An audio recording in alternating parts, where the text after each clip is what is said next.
Okay, so today we're going to be reading the book Almost Gone. Now, just by hearing the title and looking at the front cover, what runs through your mind? What are you thinking, Brittany, when you see the words Almost Gone and you see a picture of an animal? What are you thinking? You do see cheetah, but what do you think about the cheetah? Yolanda, tell me, what do you see? Will might talk about them, but what more specifically might happen? It says the world's rarest animals. Does this mean that there are a lot of these animals around, or are there a few of them? Are there only like a few of these left? Like if something's rare, do you think there will be a lot or a little? A little, right. So let's read on.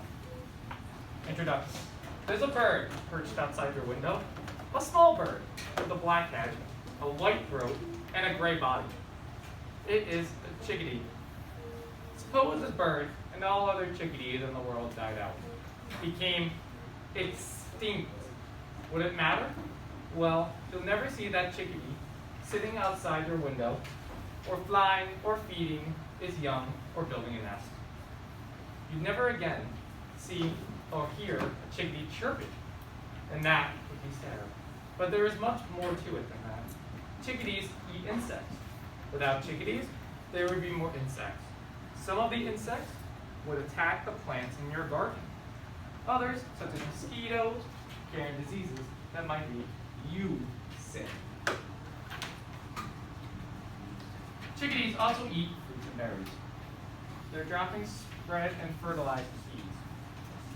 Hawks eat chickadees. Without chickadees, the hawks might not have enough to eat and would starve or go someplace else. Hawks also eat rats and mice.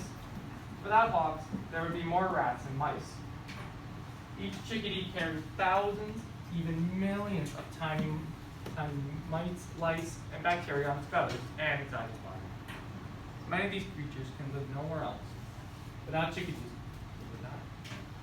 Every living thing is connected to many other living things, often in ways we don't understand or even suspect.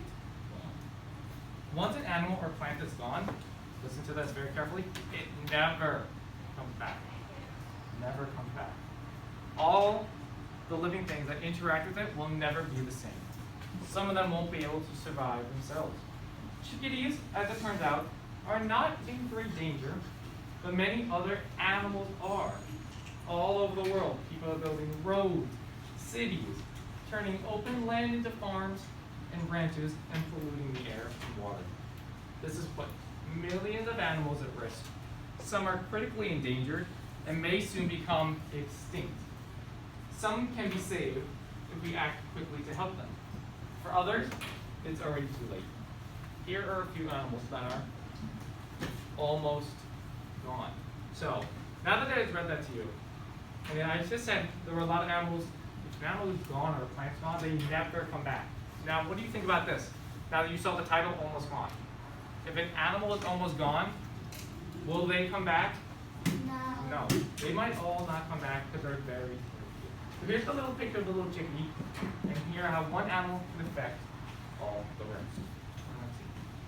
So we'll start with one of the animals that are almost gone, a Yangtze river dolphin. They live in China, and there are only 20 of them. 20 in the entire world. These freshwater dolphins live in small groups along the length of the Yangtze River. They may not grow to be 8 feet long and weigh up to 500 pounds. The Baozi may appear in many Chinese myth and folktales. Pollution, collisions with ship propellers, and construction on the river have greatly endangered these animals. There are approximately 6,000 Baiji in the 1950s, a few hundred in the 1880s, the 1980s, and fewer than a dozen in the year 2000. So here's what they look like. So what happened over time is their numbers slowly dwindled, causing them to be almost gone. Bring it over here. Now there are only 20 of them left in the world. They are now an endangered species. So here's another one.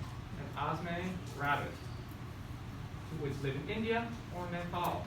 There's only 110 of them in the entire world. The gentle, slow-moving rabbit is also known as the hip-spade hare. Hare is another word for rabbit. It's about 1.5 feet long and weighs just about 4 or 5 pounds.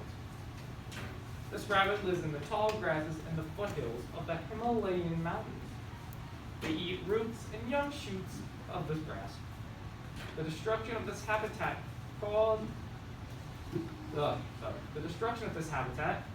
to create farmland has made the Assami rabbit extremely rare. So if you look at this rabbit, it doesn't look like a normal rabbit, but that's what makes it so rare. There's only 110 left, which means there's really not a lot of them left. So now when we switch over, we're going to talk about animals that are gone forever. Remember when I said gone forever? That means they are never coming back, no matter what. So these animals are gone forever or extinct. There is little or no chance that they will be seen again. Because of the web of connections among living things is so complex, we don't understand all the consequences of a species becoming extinct. We do know that something unique has been lost and can never be replaced. So, one of the animals I've gone extinct is called the Steller's sea cow. The sea cow was huge, 25 feet long and 8,000 pounds. That's a 4-digit number. That is a big number. It swims in cold waters of the northern Pacific.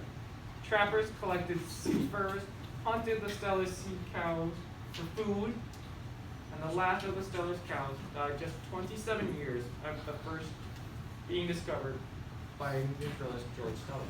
So here's the picture of a sea cow.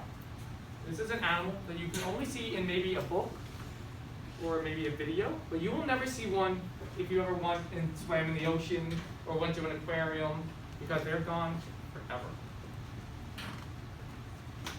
Another extinct animal was the Tasmanian wolf, which was last seen in the year 1936. This was a very long time. The Tasmanian wolf was not a real wolf. It was more of a marsupial, kind of like a kangaroo, because it would carry its young in like a pouch.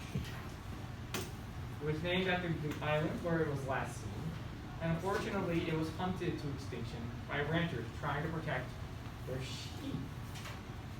So just like the sea cow, this is another animal that you may not ever see again, because it's gone forever, because unfortunately it was hunted. But not all of the endangered animals have become extinct. Some of them are even coming back.